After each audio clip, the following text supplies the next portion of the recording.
The pastor in Detroit, Lorenzo Sewell, who hosted Donald Trump a couple of weeks ago. Now, Sewell has done several interviews on MSNBC, on Fox News.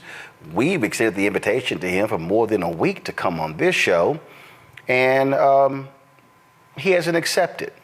So I want to play for you for some of this stuff that he said on Fox News.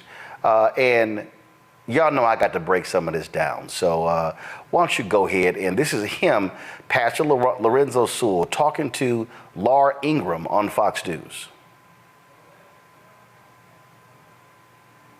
All right, well, the celebrity set mostly hates Trump, and that's just fine by him. As Joe was rubbing elbows with Jimmy Kimmel and George Clooney, Trump was mixing it up in Detroit. We've done more for, and I say this, I say it proudly, more for the black population than any president since Abraham Lincoln. That's a big statement. And crooked Joe Biden has done nothing for you except talk. It's only talk. It's all talk. He gets nothing. He gets nothing for anyone who was lost. He's in Europe. He's walking around. He doesn't know where the hell he is, and he's supposed to help Detroit. I don't think so. Now, the reaction on the ground in Deep Blue territory was big. Trump won't win Detroit. He'll probably lose by a fairly wide margin, but he's actually still working for the votes. And he's getting a lot of respect just for showing up. President Trump, I'm so humbled that you would be here. President Obama never came to the hood, so to speak, right? President Joe Biden, he went to the big NAACP dinner, but he never came to the hood. So thank you.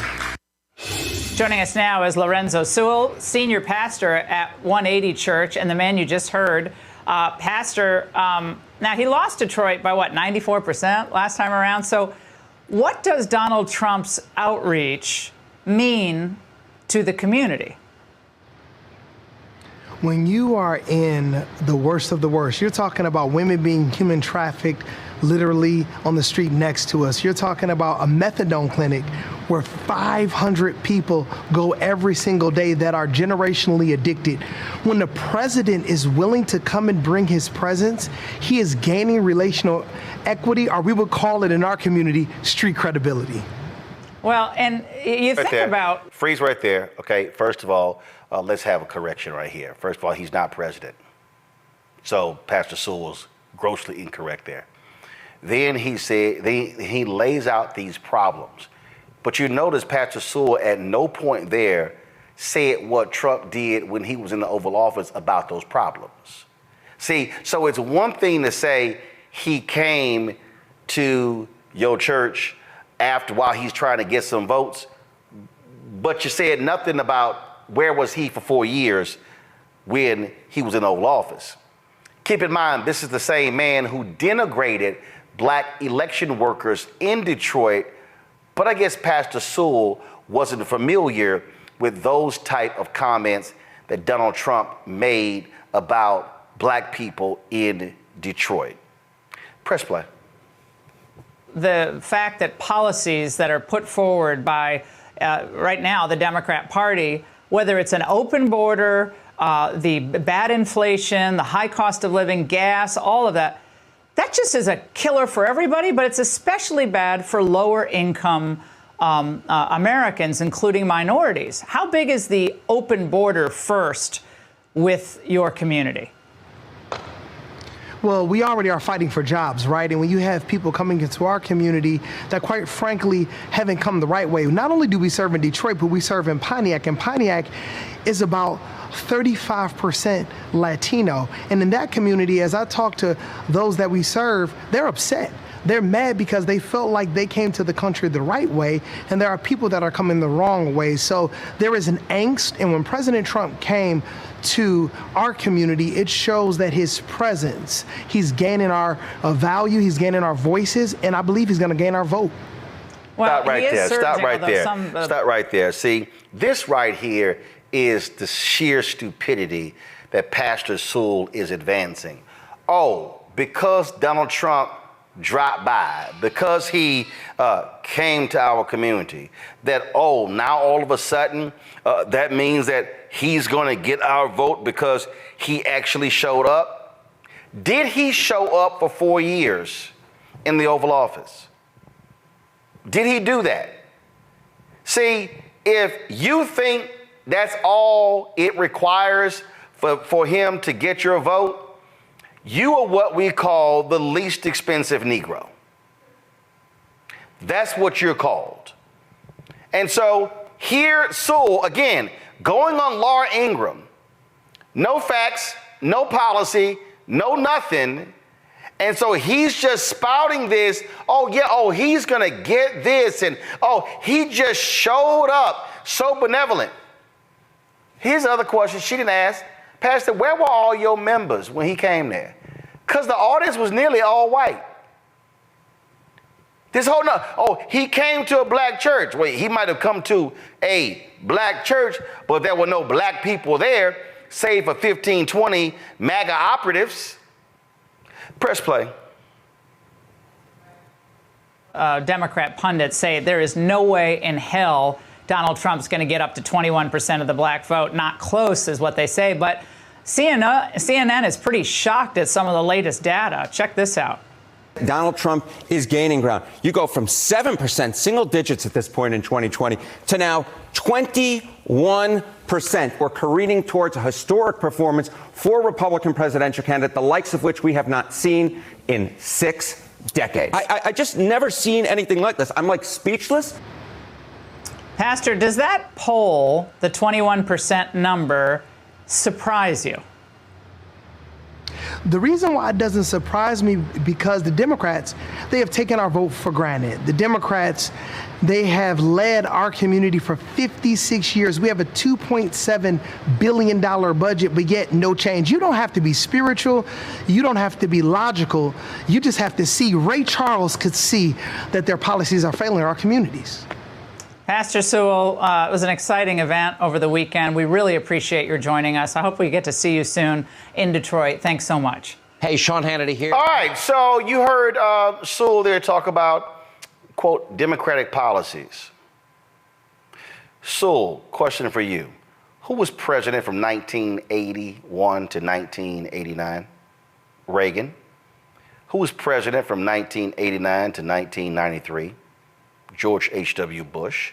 Then you had 8 years of Bill Clinton, followed by 8 years of George W. Bush, followed by 8 years of Obama, followed by 4 years of Trump.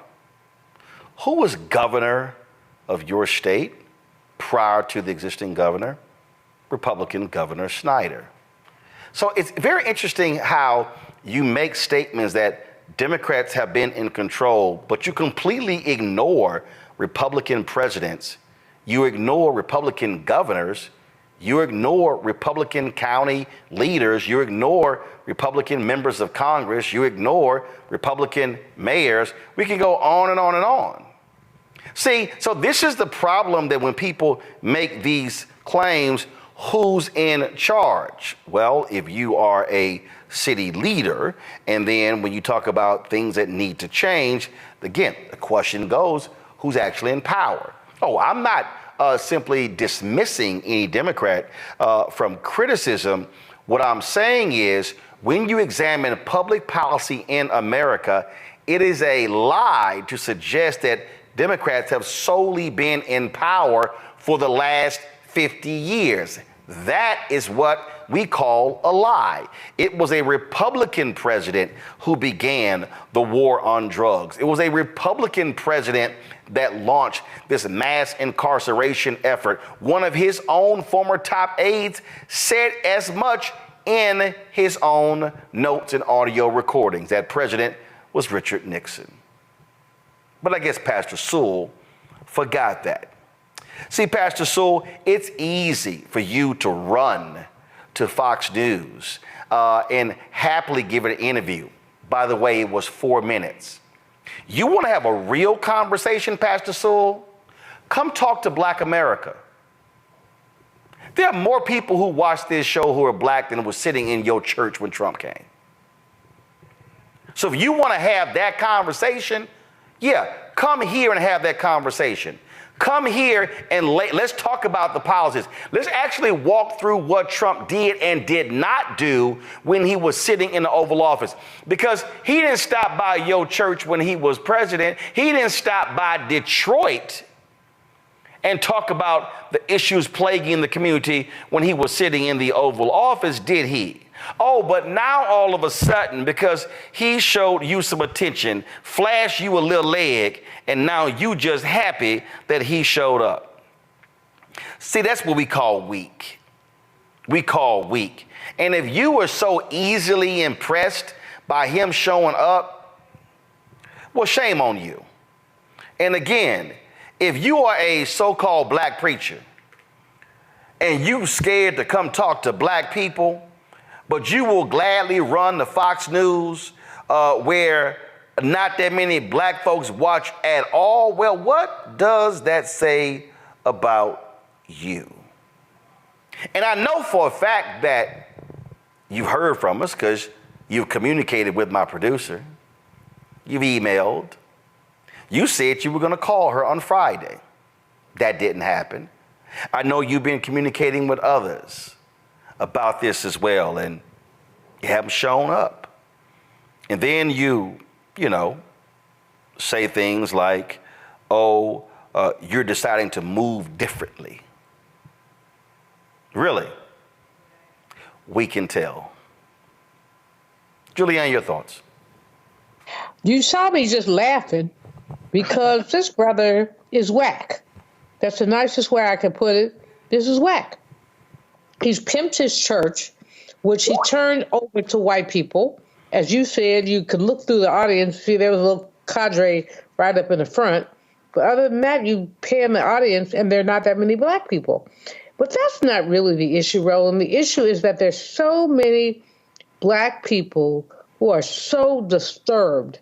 Let me use that word, disturbed, by the current political climate that they're willing to jump out the window, to not save themselves. In other words, all right, Biden ain't perfect. We all know that, and he old, and we know that. Trump old too, but nobody wants to talk about how old he is. Biden sometimes moves slowly. Trump thinks slowly. And whenever he thinks slowly, he throws these slogans out, which are ridiculous. Okay, so having said all that, anybody with good sense will want to keep the orange man out the White House, and the way to do that right now is to deal with Brother Biden. He ain't perfect. No one's perfect. He's doing his thing. This whole thing with this church Roland cracks me up. Who is this boy? I say boy, how old, so I get to do that. Who is this young man who turns his church over to a sociopath? And let me be real clear. I don't have a problem having a conversation at the church, but I do, first of all, disagree with Congo when you allow lies to be told. And Donald Trump lied multiple times. I got a problem when you do not correct those lies in the church. And I have a problem when the pastor prays for Trump and mentions how he was charged, not convicted, but then recites how much money he raised in response to the conviction. That's what you include in the prayer? Okay.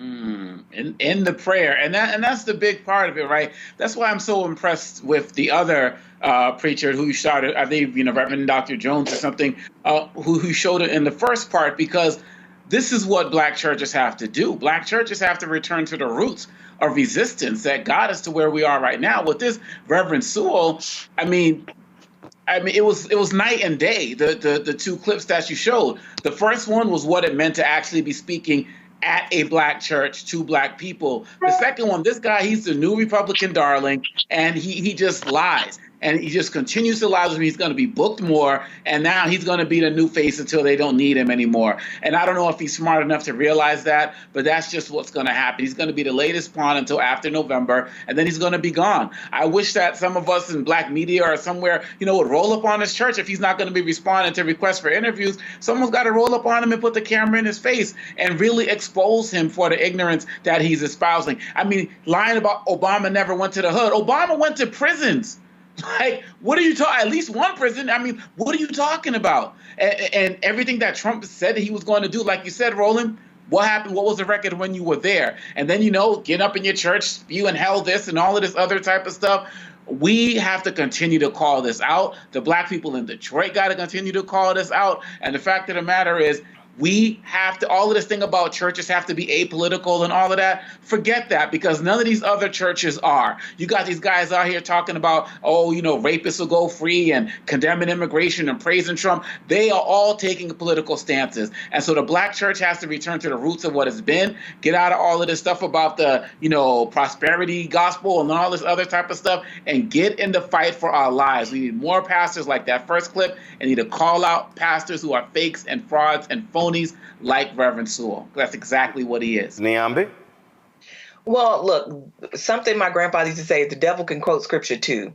And this made me think about that, because when you have someone like a Trump coming to your church, and not all political candidates, but this political candidate in particular, what you're suggesting is that you endorse this person, not just them in terms of their politics, but also their personal acts. I mean, you have a man who is a convicted felon appearing in your pulpit to say lies, who, you don't even really hold to a standard. Just the fact that he is there is the gift. The fact that he is there shows that he cares about black people. When this is a man who called for the execution of black teenagers who were later found to be not guilty, and he sort of not acknowledged that, right? I mean, this is the same man who said there were good people on both sides in Charlottesville when Heather Heyer was killed by white supremacist nationalists that he brought in from the cold and made them feel like legitimate partners, and even saw some of those people get elected, right, on his coattails. So I don't give much weight here. I think what this person is, I don't know how much he gives to his parishioners, but I do know that there's a lot of money to be made on the back end if you're willing to say what people want you to say. And it's not to suggest that you have to agree with Democrats. I think, Reverend Barber has been a really good example of how you can hold everyone to account regardless of their political stance. But there have to be some really bright lines in the sand, and there have to be boundaries. White supremacy needs to be a boundary for all of us, not just people who support Republicans or people who support Democrats, but for humanity, right? That should be a problem. A person who has cheated on his wives multiple times and all of these other things that we know he has done. He tells lies all the time. The man has even said he doesn't believe in forgiveness because he doesn't do anything that requires forgiveness. So I just don't know how you can countenance this as a member and a leader, of this church community and call that responsible stewardship. I would have real questions about this pastor if I was a member of that church after this meeting. Well, again, if Pastor Sewell wants to have an actual conversation with black people, he welcome come on this show anytime. Or we can have that conversation. But I say stop running.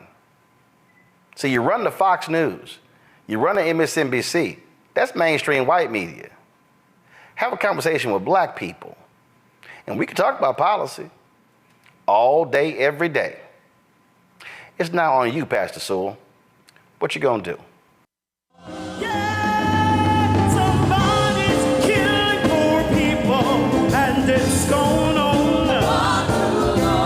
Yeah. When COVID happened, poor people were dying at a rate already of 800 people a day. Before COVID, if you went to a funeral every single day, it would take you 600 years to attend all the funerals of the people who will die from the ravages of policy violence, poverty, and low wages in America in just 1 year. It would take you 2 years and 19 days to go to all of the funerals of the people that will die today, and oftentimes silence. Nobody talks about this political genocide, but we are determined today to remember their death and be a resurrection of voting power and voice power like never before. Economic justice and saving this democracy are deeply connected. We, as a nation, must listen to the demands of the poor, who are pushing and will continue to push political candidates and elected leaders to lift from the bottom so that everybody can rise. Take back the mic, take back the mic, take back the mic, take back the mic. We are the poor, the marginalized, and the underpaid. And we are taking one step forward to say that everybody has a right to live. Poverty is not the fault of those who are impoverished. It is caused by those who make the policy. There are over 135 million poor and low-wage, low-income people in this nation. The biggest block of potential voters by far is low-income, low-wage voters. I can't afford medicine. Sometimes I have to skip because of the cost. The farm worker community is tired of the violence imposed upon us by greed, exclusion, and denial of basic human rights. Those folk that represented by that casket, poor and low-wage workers who are the most moral people in this country because they go to work every day believing, even though going to work is hazardous to their health. I'm tired of working 70 to 80 hours a week and still not have money for the necessity of bills. I'm tired of getting sick and not being able to go see the doctor. Having to make a choice to pay between rent or the light bill or food or clothes. You cannot claim to care about families and a culture of life and then do everything in your power to rob people of equal access to resources and to force them to live in poverty. Leadership of both parties have waged war on poor people and low-wage workers. And this government has treated people experiencing poverty, including their military families, with disdainful, deliberate, malicious neglect. So the truth is that my son died from poverty. We refuse to accept poverty as the fourth leading cause of death. The fourth leading cause of death in this, the richest country in the world. We march today for our children and the generations to come. And we need to do it with the loudest voices possible, the biggest actions possible. We will voice our demands and register our vote. When we stand up and when we stand together, things change. There is the electorate that is, and then there is the electorate that should be. 34 million eligible poor and low-income voters did not vote in 2016. If just 20% of those voters in swing states were mobilized around an agenda, they could change the political outcome of every election. So we're launching the most massive voter mobilization and turnout campaign in history of poor and low-wage voters, allies, and religious leaders. People are dying, but we know it doesn't have to be this way. And so we are calling on everyone to join us in this Poor People's Campaign, a national call for more revival. We are here, we will be seen, we will be heard, and our power will be felt. We don't need to be an insurrection. We are a resurrection that will be felt across this country. Are you ready? Ready, ready, ready. We are a resurrection, and we are ready.